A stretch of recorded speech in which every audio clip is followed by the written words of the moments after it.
नमस्कार, मैं हूं निकिता और आप देख रहे हैं सत्यहिंदी.com।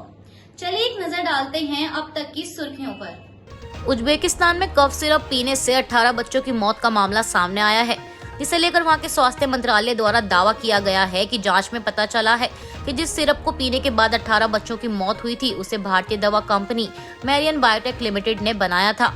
मंत्रालय के बयान के अनुसार लैब में की गई टेस्टिंग में भारतीय कफ सिरप डॉक 1 मैक्स में दूषित एथिलीन ग्लाइकोल की मौजूदगी पाई गई है। वहीं इसको लेकर कांग्रेस नेता जयराम रमेश ने ट्वीट कर लिखा है कि made in India cough syrup जानलेवा लगता है।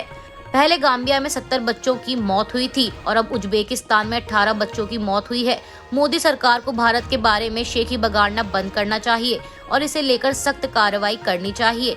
इसके अलावा मीडिया रिपोर्ट्स के मुताबिक डॉक 1 मैक्स सिरप को बिना डॉक्टर के पर्चे के और प्रभावित बच्चों को अधिक मात्रा में दिया गया है। कांग्रेस की वर्षगांठ के मौके पर एक स्थानीय कार्यक्रम में शामिल हुए एनसीपी प्रमुख शरद पवार ने भाजपा पर तीखा हमला बोलते हुए कहा कि कांग्रेस मुक्त भारत कभी नहीं होगा। बीजेपी सिर्फ कांग्रेस के खिलाफ द्वेष भावना फैलाने का काम कर रही है। पवार आगे बोले कि कुछ लोग कांग्रेस मुक्त भारत का नारा लगा रहे हैं, लेकिन कांग्रेस मुक्त भारत संभव नहीं होगा। देश को आगे बढ़ाना है तो कांग्रेस को साथ लेकर चलना होगा। कांग्रेस की नीतियों को लेकर मतभेद जरूर होंगे, मेरे भी कुछ हद तक हैं, लेकिन कांग्रेस की विचारधारा और योगदान को नजरअंदाज नहीं किया जा सकता। कांग्रेस को साथ लेकर राजनीति करनी होगी। सत्ताधारी दल देश में नफरत पैदा कर रहा है। मौजूदा सरकार कांग्रेस के खिलाफ नफरत की भावना पैदा करने की कोशिश कर रही है। कांग्रेस के विचारों को छोड़ा नहीं जा सकता। मैं कांग्रेस पदाधिकारियों को वर्षगांठ के अवसर पर कांग्रेस भवन आने का निमंत्रण देने के लिए धन्यवाद देता हूं। मैं पहली बार 1998 में कांग्रेस भवन आया था और आज मैं कई सालों के बाद फिर यहां आया हूं। कांग्रेस नेता कन्हैया कुमार ने मुंबई में कांग्रेस के 138वें स्थापना दिवस के अवसर पर एक सभा को संबोधित करते हुए भारतीय जनता पार्टी की सांसद प्रज्ञा ठाकुर के हाल ही में दिए गए बयान पर कटाक्ष करते हुए कहा कि जो लोग वास्तव में संत प्रवृत्ति वाले होते हैं, वे कभी भी हिंसा की बात नहीं करते, वे कभी भी नफरत वाली भाषा का इस्तेमाल नहीं करते हैं, बल्कि वे लोगों को बांटने की बजाय केवल उन्हें जोड़ने की बात करते हैं। लेकिन साध्वी प्रज्ञा बिल्कुल उल्टा कर रही हैं। लोगों से कह रही हैं कि घर में धारदार चाकू रखें। वे किस तरह की साध्वी हैं समझ नहीं आ रहा।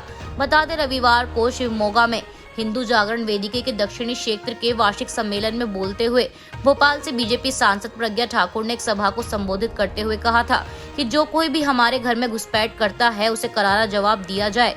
ठाकुर ने कहा, अपने घरों में हथियार रखो और भी कुछ नहीं तो कम से कम सब्जी काटने वाले चाकुओं में धार तो रखो। पता नहीं क्या स्थिति आ जाए।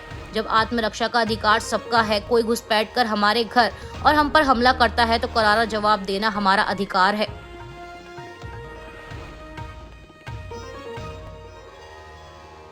केरल में एक बार फिर एनआईए द्वारा पीएफआई के नेताओं के खिलाफ बड़ा ऑपरेशन चलाते हुए 56 ठिकानों पर ताबड़तोड़ छापेमारी की गई है। बता दें, सितंबर महीने में केंद्र सरकार द्वारा पीएफआई पर आईएसआईएस जैसे वैश्विक आतंकवादी समूहों से संबंध रखने और देश में सांप्रदायिक नफरत फैलाने की कोशिश का आरोप लगाते हुए आतंकवाद रोधी कानून यूएपीए के तहत 5 साल के लिए प्रतिबंध लगा दिया गया था और तब से ही पीएफआई, ईडी और एनआईए की रडार पर है और जांच एजेंसी द्वारा की जा रही कार्रवाई के चलते अब तक पीएफआई संगठन के कई नेताओं को गिरफ्तार किया जा चुका है। वहीं अब राजधानी तिरुवनंतपुरम, कोल्लम, पत्तनमथिट्टा, आलपुझा, कोझिकोड, कासरगोड और इडुक्की जिले में एनआईए का सर्च ऑपरेशन जारी है। तिरुवनंतपुरम में 3 जगहों पर छापेमारी चल रही है और इसके अलावा पूर्व जोनल प्रेसिडेंट नवाज, राज्य समिति के सदस्य जुल्फी और पीएफआई के एक्टिव मेंबर फजल के घर पर एनआईए की टीम छापे की कार्रवाई कर रही है।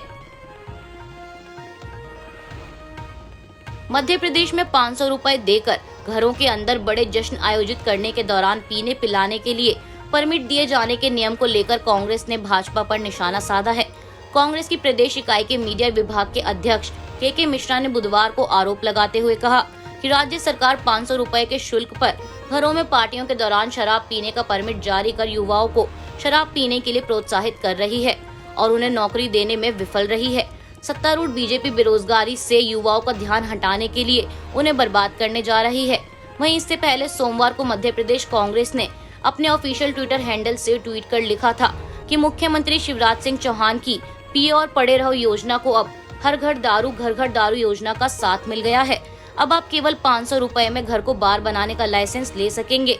वहीं कांग्रेस के आरोपों के बारे में सवाल पूछे जाने पर राज्य के गृह मंत्री नरोत्तम मिश्रा ने मंगलवार को संवाददाताओं से कहा कि मध्य प्रदेश में आबकारी नीति को लेकर कांग्रेस भ्रम फैला रही है। बीजेपी सरकार द्वारा नियमों में किसी भी तरह का बदलाव नहीं किया गया है और कांग्रेस के जमाने में बनी पुरानी नीति के तहत ही प्रदेश में शराब की बिक्री हो रही है। देश में कोरोना के खतरे की बढ़ती आशंका के बीच सीरम इंस्टीट्यूट द्वारा एक बड़ा ऐलान किया गया है। बता दें, सीरम इंस्टीट्यूट द्वारा केंद्र सरकार को कोविशील्ड वैक्सीन की 2 करोड़ डोज मुफ्त में देने की बात कही गई है। आधिकारिक सूत्रों के अनुसार सीरम इंस्टीट्यूट में सरकार और नियामक मामलों के निदेशक प्रकाश कुमार सिंह ने स्वास्थ्य मंत्रालय को पत्र लिखकर उसमें 410 करोड़ रुपए मूल्य की खुराक को निशुल्क देने की पेशकश की है और इसके साथ ही सिंह ने पत्र में मंत्रालय से ये भी जानना चाहा है कि इन खुराकों की आपूर्ति कैसे की जा सकती है। आंध्र प्रदेश के पूर्व मुख्यमंत्री और टीडीपी नेता चंद्रबाबू नायडू के एक रोड शो के दौरान भगदड़ मचने से 8 लोगों की मौत हो गई है। बता दें, नेल्लौर जिले के कंदुकुरु में मंगलवार को एक जनसभा का आयोजन किया गया था, जिसके बाद बुधवार शाम जैसे ही नायडू का काफिला इलाके से गुजर रहा था तो उनकी एक झलक पाने के लिए लोगों की भारी भीड़ वहां उमड़ पड़ी और इस दौरान ही यह हादसा हुआ है। स्थानीय अधिकारियों का घटना को लेकर कहना है कि कई लोग खुली जल निकासी वाली नहर में गिर गए, जिसमें से 8 लोगों की मौत हो गई है और घायलों को इलाज के लिए अस्पताल में भर्ती करवाया गया है। वहीं चंद्रबाबू नायडू ने घटना के तुरंत बाद अपने कार्यक्रम को रोक दिया और साथ ही मृतकों के परिजनों को 10 लाख रुपए देने की घोषणा की। इसके अलावा उन्होंने पार्टी नेताओं से घायलों का बेहतर इलाज सुनिश्चित करने के लिए भी कहा है। आज के लिए बस इतना ही। बाकी की खबरों के लिए बने रहिए सत्यहिंदी.com के साथ।